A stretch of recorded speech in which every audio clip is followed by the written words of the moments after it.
Okay, so a commodity chain, if you want to look at a picture of the commodity chain, it's on one of these pages. Let's see, 344 and 345. So the commodity chain, I think you already probably know what it is. You just, maybe we didn't use that word for it. So it's every step of the chain from the seed, so the raw material, all the way through the final packaged item in the grocery store and everything that happens to it in between. That's the commodity chain. So a commodity is anything that's worth money, anything that has value, monetary value. And so since we're talking about agriculture, it's any kind of food item. Okay? And so, yeah, the commodity chain is every stop it makes. So it starts with the seed, and then the farmers are part of it because they produce the thing and take care of it and harvest it. And then it's processed into something or packaged in some way. And then it's distributed, shipped out to stores and restaurants. Okay, then it arrives at the store and the restaurant where eventually we purchase it. So 6 stops. It's like the growth, sort of, like from the seed to. It's the whole journey. Okay. Yep, it's the whole journey. And so what you need to know is that it's a global commodity chain because we can get products from anywhere in the world pretty easily because of our advanced transportation, right? We put stuff on planes and we get it. I was just drinking coffee that didn't come from anywhere near here, but I got that fairly easily and fairly cheaply because we have a global commodity chain. Okay, now, when a company owns all the parts, that is called agribusiness. Okay? So when a company owns all the parts, that's called agribusiness. It's also called vertical integration. Okay? It's also called vertical integration. So that takes care of several terms because they're all really closely related. Okay? So if I own, let's say I own what did we do the other day? Coffee? Let's say I own a chicken. I sell frozen chicken in the store. Well, I don't want to have to pay profit every single time so each of these steps can profit. I want to own as many of those as possible so all I'm spending is my expenses. So I want to buy the chickens. I want to buy the chicken farm and pay the farmers. I want to own the processing factory, slaughterhouse, whatever you want to call it. Okay. I want to own the trucks that are going to ship these things around, the freezer trucks. And I want to make sure I influence space at the store so my products get plenty of shelf space. And so I'm going to own most of the steps, right? If I do that. In other businesses, I can actually own the store. Like if I had a coffee shop, I would also actually own the store. Or I could maybe own a restaurant. Then I would own all 5 steps of this, where it gets to the consumer. And so that's called vertical integration. So what's the difference between that and a commodity trade? Vertical integration is just owning all the parts or several parts of the commodity chain. Okay. And then agribusiness is a business that does the vertical integration thing. So all of those terms are related. Okay? Agribusiness is just, of course, specific to the food chain. Okay. Okay, so we got commodity chain. Okay, then we got, let's see, that's okay, in a way we can relate that to fair trade. Fair trade is a situation where we have commodities, we have value added products. Okay. So value added product is when you take a raw material that's not worth a whole lot of money. But then at the processing stage of the commodity chain, we do something with it that makes it more valuable. So we've added value to it. So this happens with most of our stuff, right? We don't eat very many raw materials. We eat fruits and vegetables, we do. But so this happens with things like coffee, chocolate. Like, we're not eating chocolate beans. That would be very disappointing after having a Hershey bar to just eat a handful of cocoa beans. We don't eat coffee berries.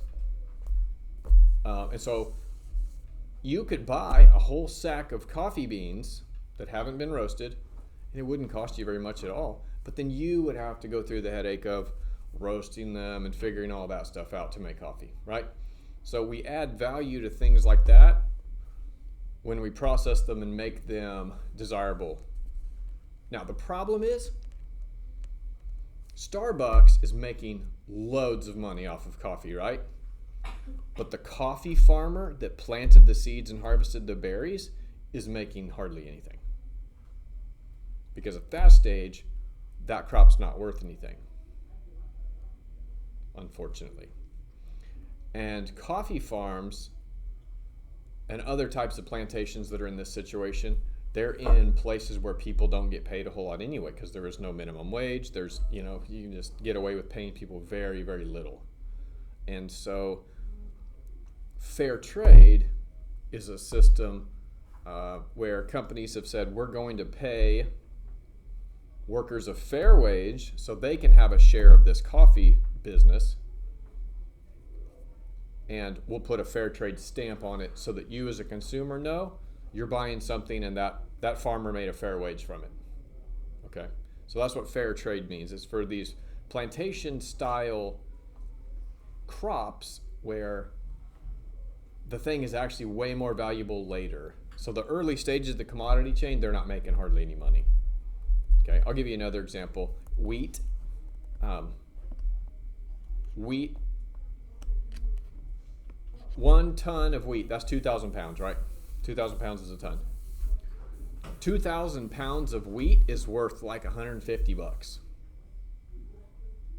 So just think about all the work, the time, the energy that went into harvesting enough wheat to come up with 100 pounds of wheat. And then you can sell it for $150. That's terrible, right?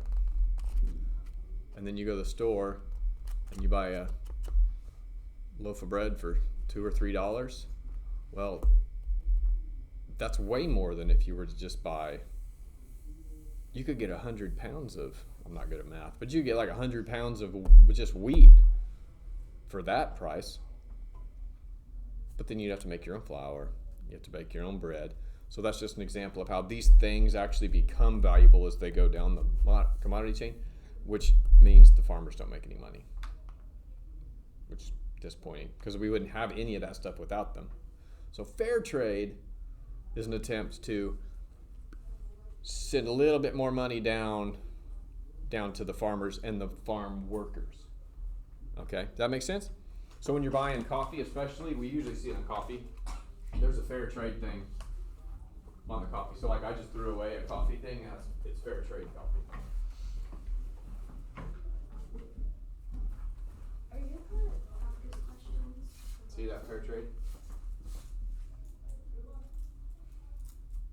So those farmers made a little bit more than maybe a different kind of coffee for that one. Okay, so that's what fair trade is. Everybody got that? Okay. Dual agriculture economy, we see this in specific places in the world, and this is going to connect to some other stuff as well. So dual agriculture is where we see a commercial farming system and a subsistence farming system all in the same country. Okay? So we see this in countries that may have semi-peripheral countries that are really advanced in some places, so they have a commercial system, but they're way behind in rural parts of their country, remote parts of their country, far from market, and so the people there still do subsistence farming because they're so far behind. Okay, So where would we expect to see this, do you think? What kinds of places? Semi-peripheral that are both advanced and way behind, depending on where you are in the country.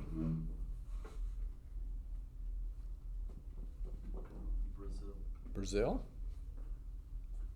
Yep. Where else? We can connect this to a particular period in history and say, oh, they probably have commercial farming system because of this thing happening in their country.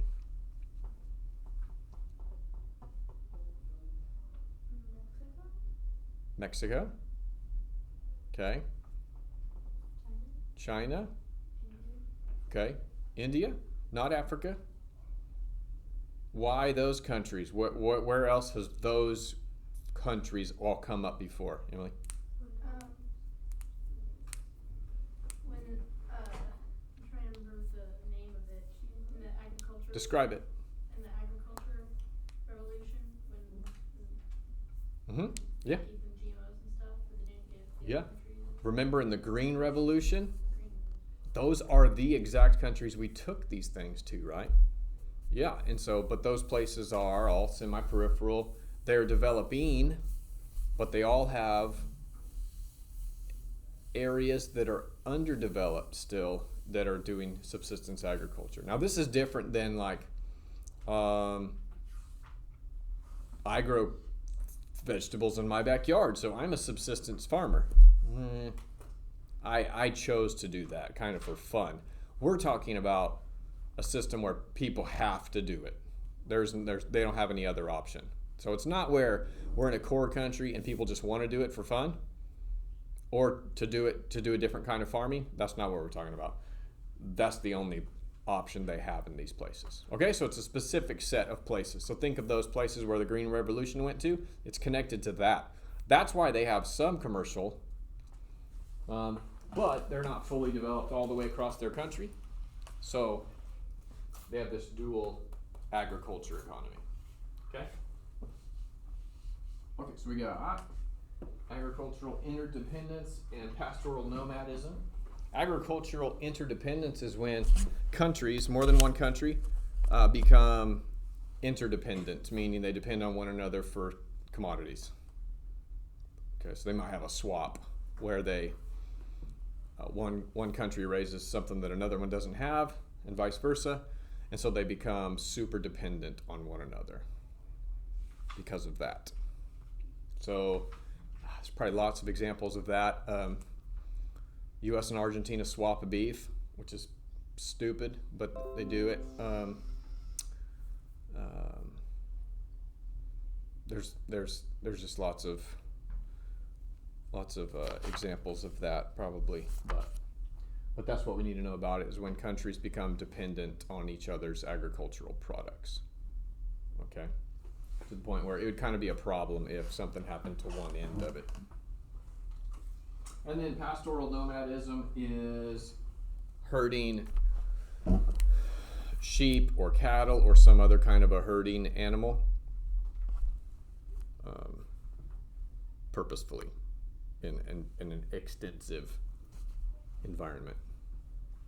So Kazakhstan, Mongolia, northern China, somewhere like that.